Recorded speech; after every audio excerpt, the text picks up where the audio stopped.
السلام عليكم ورحمة الله وبركاته. مساء الخير على أحلى متابعين ليا في الدنيا. اللهم صل وسلم وبارك على سيدنا محمد.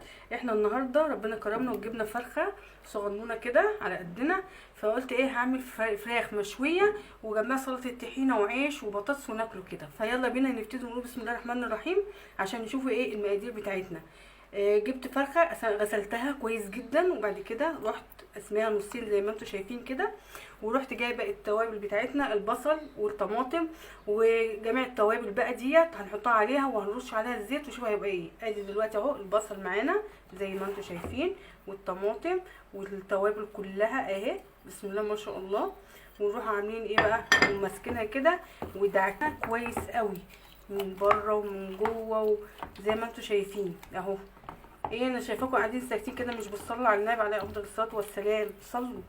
صلوا عشان ربنا يجعلنا البركه في كل حاجه، في مشيتنا وفي اكلنا وفي شربنا وفي كل حاجه اهو زي ما انتم شايفين كده. ونروحوا جايبين الزيت بتاعنا ونروحوا رشين اهو، هرش عليها حبه زيت وهنسيبوها نحطوها في التلاجة.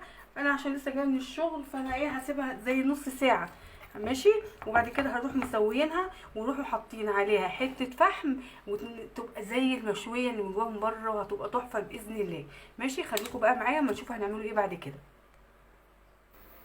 ورجعت لكم تاني. ادي الفراخ المشويه بتاعتنا بعد ما خلصت بسم الله ما شاء الله، حاجه جميله جدا. انا حمرت فحمايه وحطيتها هنا في قلب الفراخ وحطيت عليها نقطتين زيت وغطيتها لحد ما شربت الدخانه كلها. وادي ان شاء الله ديت حاجه يعني حاجه سهله، وانا قلت سريعه واعملها على طول عشان نتغدوا بيها. ودي عملت دي سلطه الطحينه، جبت معلقتين طحينه ورحت حاطه عليها حبه ميه وسنه ليمون وملح وكمون، بس مش حاجه اكتر من كده ماشي. وكانت دي وصفه النهارده من نوعات ماما مها، وان شاء الله اشوفكم في وصفه جديده باذن الله. والسلام عليكم ورحمه الله وبركاته.